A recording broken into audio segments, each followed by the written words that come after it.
15 on Thanksgiving morning. On Thanksgiving morning. I'm so nasal. I'm talking like this. On Thanksgiving morning. It's like cold.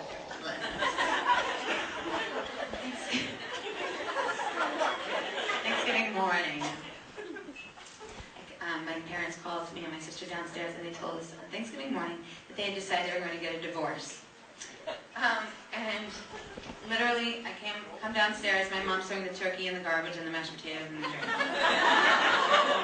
And she cancels all the guests. And, but she says, you know, they're not going to be like these fighting divorced parents that she saw all the time. They were going to be amicable. And in order to prove to us that it was going to be amicable, she makes us all go as a family, just the four of us, to the Fox Hollow Inn, it's a catering hall on Jericho Turnpike in Nassau, Long Island. I don't know if any of you have ever gone out for Thanksgiving. It's not the same. So we're there, and me and my sister keep excusing ourselves and going to the bathroom and like crying on each other's shoulder. It was so pathetic. Because like the year before, we just celebrated our 15th anniversary, and we had learned their favorite song for them through the years. Kenny Rogers. I learned on piano, and my sister on the flute, and then we woke them up at 8 in the morning and served them cinnamon rolls. So a year later, well, this is happening, and it's so fitting because for the next 8 years of my life, I became a wedding and a bar mitzvah singer. And I would stand at the Fox Hollow Inn and sing fucking Through the Years and staring at the table.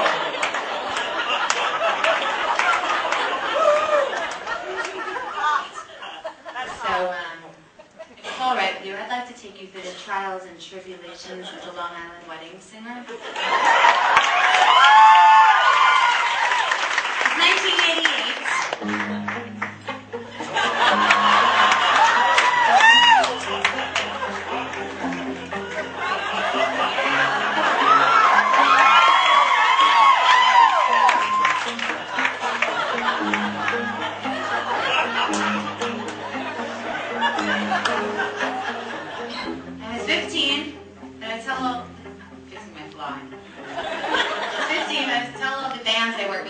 Because I want them to think I was more professional.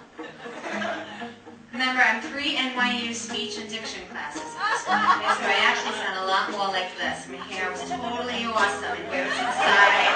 Like Julia Roberts, pretty woman style, you know, but it was 6 feet higher because I used this hairspray called Spit Stop.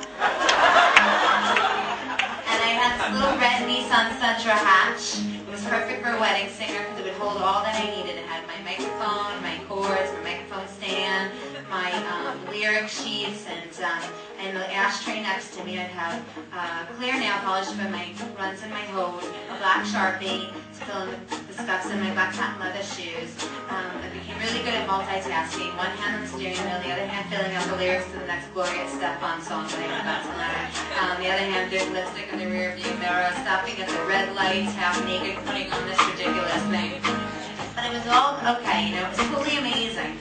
Because it was Friday night, you know? While everyone was out at cake parties and getting drunk and having sex for the first time and making friends they were going to have for the rest of their life, I didn't have any friends, but I was making my way through the greasy kitchen of the Fox Hollow Inn, waving to the busboys and the waitstaff, who were always staring at me because they were so jealous. Because I, at the age of 15, was a professional wedding singer.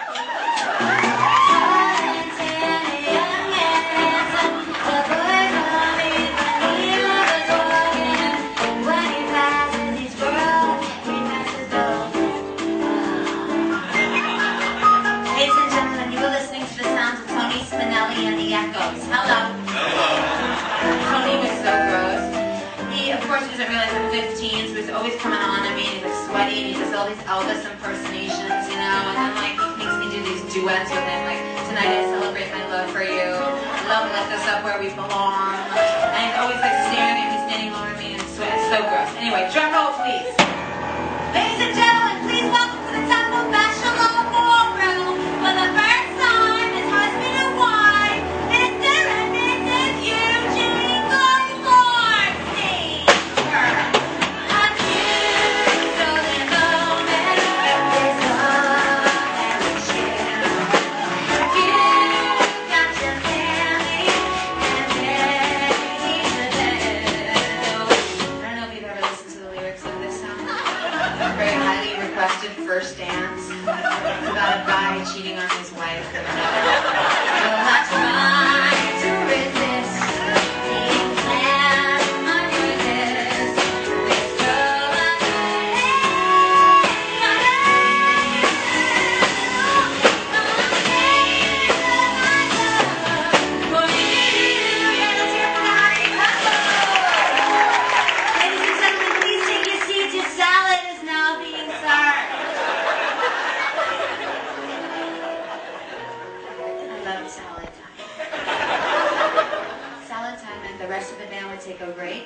They would leave me up on the bandstand with one other musician, and I get to sing songs that I really liked. Sometimes in the car on the way to the gig, I would practice listening to all my favorites, like Aretha Franklin, Billie Holiday, Chaka Khan, and then take one of their phrases and like find a way to incorporate it into the gig, somewhere like between celebration and the rhythm's gonna get you. Embrace me, my sweet embrace of you. Embrace me, you will place over you. Just one look at you, my heart grows tipsy in me.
Every good wedding singer comes equipped with their own percussion instruments.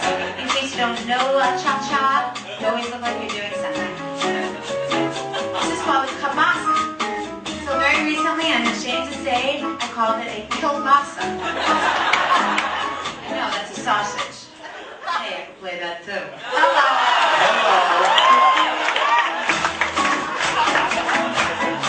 Anyway, okay, true story. I'm at this wedding, right? We're doing the cha-cha. Let's just call him Uncle Harry, right? Uncle Harry's on the dance floor. Down! Convulsion, something horribly wrong. I turn to Tony Spinelli. I'm like, Tony, you gotta stop playing. The guy's having a problem. Stop playing the music. He's like, no, the band always plays on. He's like, sing.